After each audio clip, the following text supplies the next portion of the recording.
Okay, today we're going to learn the halachas of kibud avoim when you have an exemption that when you don't have to listen to them. We said already, mitzad moira and kibud, how far you have to go to listen to them and to help them. Now we're learning the halacha when you have an exemption to that that kibud avoim. It's again Yeridei Resh Mem. We're learning now. Seif Yud Gimel, Halacha Yud Gimel. Talmud Torah Godol Mikibud Avoem. Talmud Torah, it's greater than Kibud Avoem, and it's mamash relates to our parsha this week, because it says this parsha Vayetze Yaakov Beersheva Ele Chorono, and we know that he got out of Beersheva by the age of 63. The Gemara in Megillah goes through it, and he got to Choron in the age of 77. So it doesn't take 14 years to get from Eretz Yisrael to Choron, 14 years. So the Gemara says that 14 years he was learning, Nitman b'yeshiva shel Shem v'Eiver. He was learning in yeshiva for 14 years. And then later on the Gemara says that those 14 years that he was in yeshiva was not punished that he didn't see his parents. He got punished for the 20 years, but for the 14 years of learning in yeshiva, he did not, because the Talmud Torah that he learned, it overrides the mitzvah of kibud avoim. So now, l'may nafkiminas, the Talmud Torah overrides the kibud avoim.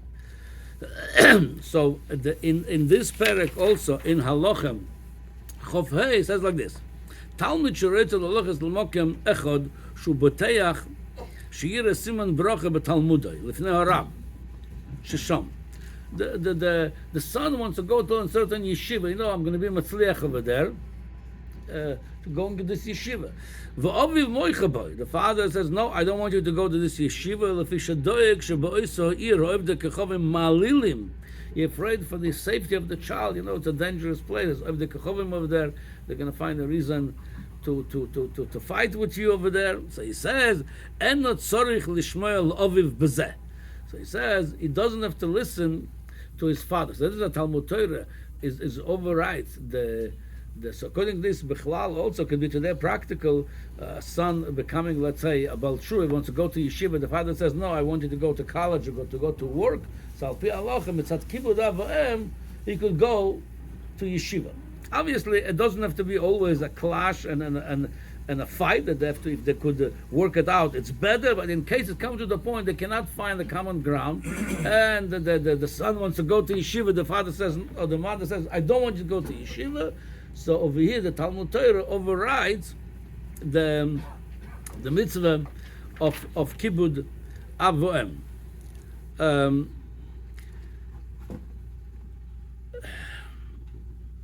Now, it's interesting.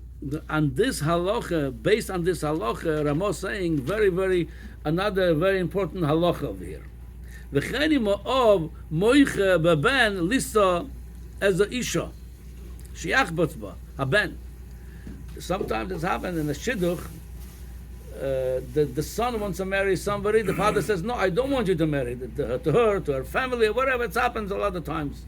So what's the son? What he should do? Is that kibud avoim should listen to his parents, or he should do what he wants to do? So the Ramo Paskin, if such a case comes, that the father or the mother, whenever we say father, it means both. Father, I mean either one of them or both of them. If the father or the mother or both of them, moiche ben, they saying no, we don't want you to do this shidduch, and sorich lishmoy alav. It's from the Ma'arik, the Ma'arik Kolon. So that's the Ramo.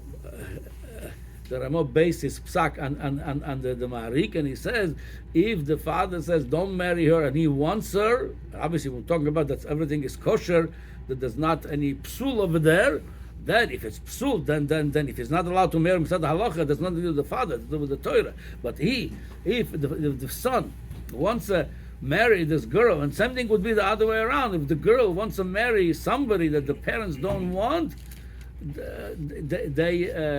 the children don't have to listen in this case to the parents. I know when Maisa was in New York that somebody wants to marry a girl and the parents in one, so they were masking at least to go to the Torah, and the Torah paskin like this Ramah that the son, if he wants to marry her, it's all kosher, there's no problem, he doesn't have to listen to the parents. So we see from here that those the exception. One of them, we're going to learn more of them next week. That if it comes to Talmud Torah, so then that overrides the kibbud avim. Something comes to your choice. That's your life. The parent tell you, "I don't want you to marry." Who's going to live with her? Are you going to live with her for the rest of your life? In that case, you don't have to listen to your parents. You could do the way you want things.